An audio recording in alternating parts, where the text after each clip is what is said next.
پہ مشتمل ہے، اس کا عملہ بھی پورا نہیں. اب اس کے پاس کوئی ایگزیکٹو اتھارٹی تو ہے نہیں کسی کو گرفتار کر سکے. ایک حکم پاس کرتا ہوں، اس حکم کی پھر عمل درآمد کی ذمہ داری جو انتظامیہ ایڈمنسٹریشن اس سے زائد ہوتی ہے. کہ ہم نے الیکشن کمیشن سے یہ مطالبہ ضرور کیا، وہ یہ کیا ہے کہ آپ نے جو حکم علی امین گنڈا پور کے حوالے سے یا پاکستان کے جس نے گزرا ہے ان کے حوالے سے بات کیا کہ یہ انہوں نے خلاف ورزی کی الیکشن لاز کی.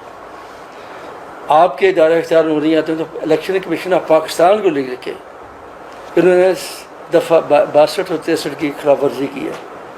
Election commission of Pakistan should take action against those ministers. اب چیف الیکشن کو خود جا کے تو گڑی لگا سکتا ہے کسی کا روز کے بازو سے، اس کی ایڈمنسٹریشن ہوتی ہے نا، اس کو لگاتا ہے. لیکن مجھے افسوس ہے کہ اس وقت کی ایڈمنسٹریشن نے بھی ان کا ساتھ نہیں دیا.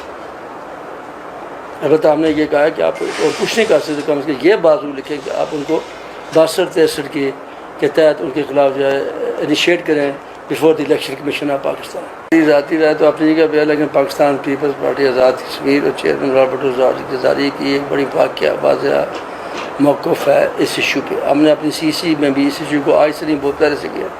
ہمیں پتہ تھا اس بات کا کہ عمران خان نے انڈیا میں جا کے تقسیم کے 3 حصوں کی بات کی تھی، جس کو 3 حصوں میں تقسیم کرنے کی بات کی تھی. ہمیں اس بات کا بھی علم ہے کہ GB کو آزاد پاکستان کا صوبہ بنانے جا رہے تھے. ہمیں اس بات کا بھی پتہ ہے کہ ان کے جو ہیں وہ عزائم اس قدر ہیں کہ یہ آزاد کشمیر کو صوبہ بنانے جا رہے ہیں. لیکن کشمیر ایز اینٹی ریاست جو ہے وہ ہے جس کی تعریف اقوام متحدہ کی قراردادوں کے مطابق ہے. اس میں گلگت بلتستان، آزاد کشمیر ہو، لداخ ہو، جموں ہو یا سری نگر ہو، کشمیر ویلی ہو، یہ سب اس میں شامل ہیں.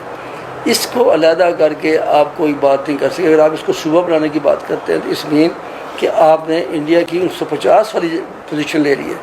انڈیا نے اس کو 1950 میں اپنے نظام میں کیا تھا، اور آج آپ جا کے نظام کریں. آپ وہ بات کر رہے ہیں جس کی 1950 سے لے کے 2021 تک آپ نفی کرتے چلے آئے ہیں کہ انڈیا کا یہ اقدام غلط ہے، اور آج آپ اس اقدام کو لینے جا رہے ہیں جو انڈیا نے 1950 میں کیا تھا. آج اس اقدام کو ٹھیک ہے. اس کا مطلب ہے کہ آپ ڈوینا کشمیر کی طرف جا رہے ہیں. اور میں نہیں سمجھتا کہ کشمیر کے اندر کوئی بھی فرد جو ہے وہ تقسیم کشمیر کی، میں نے پہلے یہ بات کی، کشمیری جو ہیں وہ LOC پہ ہوں، کشمیری مقبوضہ جموں کشمیر کے اندر ہوں، جہاں پر بھی ہوں، اور ہمارے جو ڈائسپورا ہے بیرون ملک میں اندر وہ بھی جو اپنی مالی جانی وسائل اپنی قربانیاں جو ہیں وہ تحریک آزادی کشمیر کے لیے اس کے تقسیم کے لیے نہیں دے رہے، وہ ہندوستان سے آزادی اور اقوام متحدہ کے ارادوں پہ عمل درآمد کے لیے کر رہے ہیں. لہٰذا کوئی بھی ایسی بات کریں گے کوئی تو پھر پیپلز پارٹی ڈیفینیٹلی اور متحدہ اپوزیشن اس کو رجسٹ کرے گی.